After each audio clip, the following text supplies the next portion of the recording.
Um, just checking in, see if there's anything going on in the news today I can talk about. I don't get to watch it very often anymore because, as you know, I don't watch it on television, but I used to scan YouTube for it. I even got tired of that, poor Jojo Magoo. This guy calls him, one of the guy's channels I watch. He calls Biden Jojo Magoo. That poor soul. He doesn't know what day it is. And somebody's telling him what to do, and he just reads the script. And what's happening with the wars and the gas prices, all the other nonsense.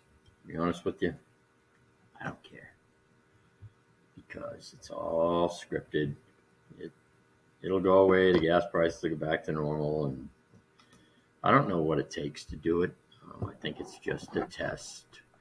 You want to see the reactions of the slaves, and they can see that you're already getting used to it. I heard someone say today, there's a gas station nearby. I went by, get a haircut, and gas station across the street, and there was a guy walking by, and he goes, "Hey, it's a deal. Was 65." And I think he meant it. I thought he was kidding. And I started laughing. He goes, "Hey, last week it was what? $4.99." I said, "Yeah, good deal. Good deal." But anyway, people get used to things and they begin to accept them.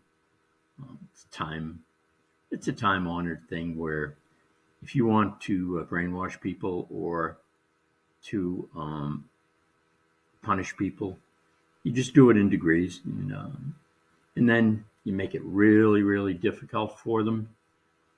And then you turn around and you say, well, I'm going to give you a little break. You know how you went gas from $2.79 to $4.99. We're going to drop it to $4.65.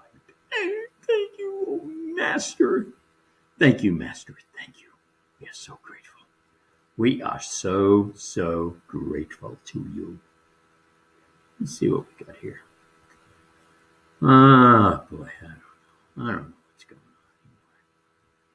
Let me get some of my favorite people. The Strange Magenta presentation. Better check that one out later. He's a little advanced for the non-truthers in the audience. But he's a pretty fun guy. Pretty good, too. Let's see. What else we got here? These simple habits can optimize your gut and bacteria. I need to optimize my gut. I've been having a lot of dehydration pain. I've been getting a lot of cramping pain.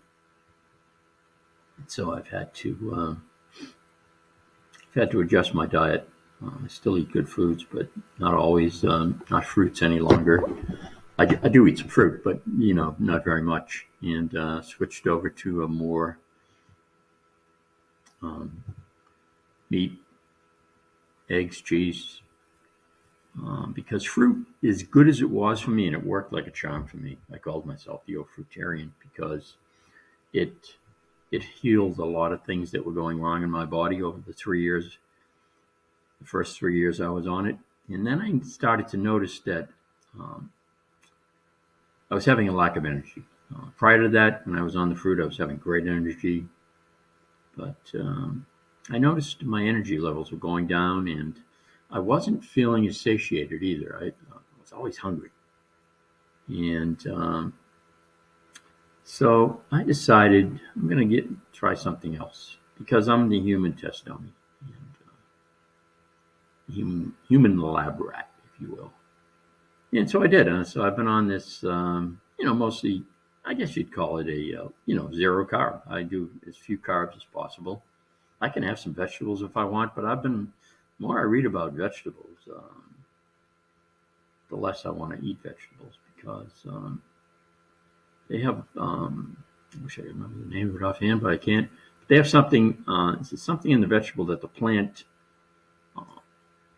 creates so it can protect itself from being picked and eaten. And it's not good. It's oxalates, I believe. Yeah, oxalates.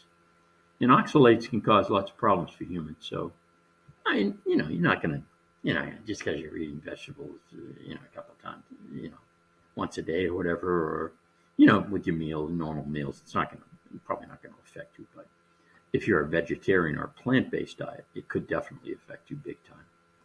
And that's why I think most vegetarians look very unhealthy. Most vegans look very unhealthy. I was kind of almost a vegan. I mean, I only ate fruit. It's raw fruit. But I did occasionally have some eggs for the protein. So, but I could have easily, if I wanted to, been a vegan. And maybe that was, having been mostly vegan, maybe that was part of my problem with having low energy near the end. But what was difficult for me to understand when I first started the fruitarian diet, like I say, for the first 3 years, my energy was off the charts. I had more energy than I ever had in my life. So, and that's, the fruit sugar is really a high burning fuel. So I'm not against fruit. I'm just saying that I don't think it's enough to satiate most people. And I don't think you can do it for long periods of times. I think it's probably, I know it's a very good detox diet. That's the initial reason I started on the fruitarian diet, because I wanted to detox my body and start over again. And so it's marvelous for that. It'll clean you out and fix you up real quick. But I think probably the max you should stay on it is 6 months. I kind of overdid it, almost 4 years before I, made the switch. So I think that was my big problem. I think there's a possibility at some point maybe I would want to detox again for some reason, and I would definitely use fruit. Fruits and melons are wonderful for detoxifying the body. But as far as strength goes and satiation, it's not the answer. So anyway, this was just I'm jumping on for a test video here to test out the software and see if it's working. And thanks for watching if you happen to see it.